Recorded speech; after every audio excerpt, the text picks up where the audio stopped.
दानोळी तालुका शिरोळ येथे तुकाई डोंगर पायथ्याशी बंधारा बांधण्यात यावा। बंधाऱ्यामुळे येथील शेती व पिण्याच्या पाण्याचा प्रश्न सुटणार आहे। यासाठी गेले काही दिवस ग्रामपंचायत समोर शेतकऱ्याचे धरणे आंदोलन सुरू होते। दरम्यान यावर तोडगा न निघाल्यास गाव बंद ठेवून चिंचेच्या झाडावर चढून आंदोलन करण्याचा इशारा आंदोलकांनी दिला होता।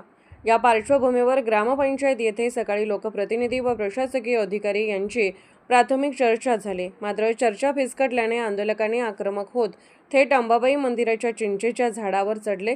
तेथे बराच वेळ ग्रामस्थ, आंदोलक व संबंधित विभागाच्या अधिकाऱ्यांमध्ये चर्चा सुरू होती। मात्र अपेक्षित तोडगा निघत नव्हता। अखेर येथील आमदार राजेंद्र पाटील यड्रावकर यांनी आंदोलनस्थळी भेट दिली। आंदोलकांशी संवाद साधत त्यांनी परिस्थितीचा आढावा घेतला। यावेळी कर्तव्यात कसूर करणाऱ्या संबंधित अधिकाऱ्यांना आमदार यड्रावकर यांनी चांगलेच धारेवर धरले। बंधाऱ्यासाठी उपयुक्त तांत्रिक बाबींचा त्यांनी आढावा घेतला। पुढील आठवड्यात संबंधित विभागाचे अधिकारी, आंदोलक व लोकप्रतिनिधींची बैठक घेऊन काम मार्गी लावण्याचे आश्वासन त्यांनी दिले। तसेच जूनमध्ये कामाच्या प्रगतीबाबत विभागाची आढावा बैठक ग्रामपंचायतमध्ये घेण्याचे देखील सांगण्यात आले। अपेक्षित तोडगा निघाल्याने आंदोलक झाडावरून खाली उतरले। दरम्यान गेले 3 वर्ष बंधाऱ्याबाबत आंदोलनाची मालिका सुरूच होती।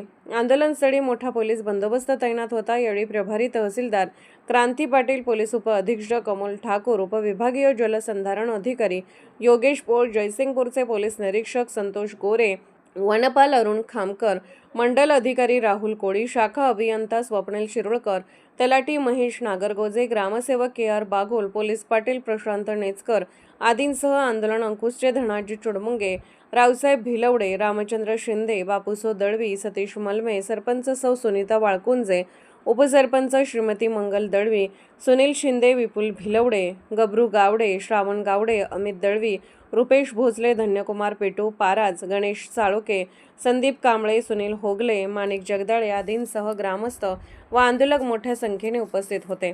स्वयंसिद्धी न्यूजसाठी अभय वाळकुंजे।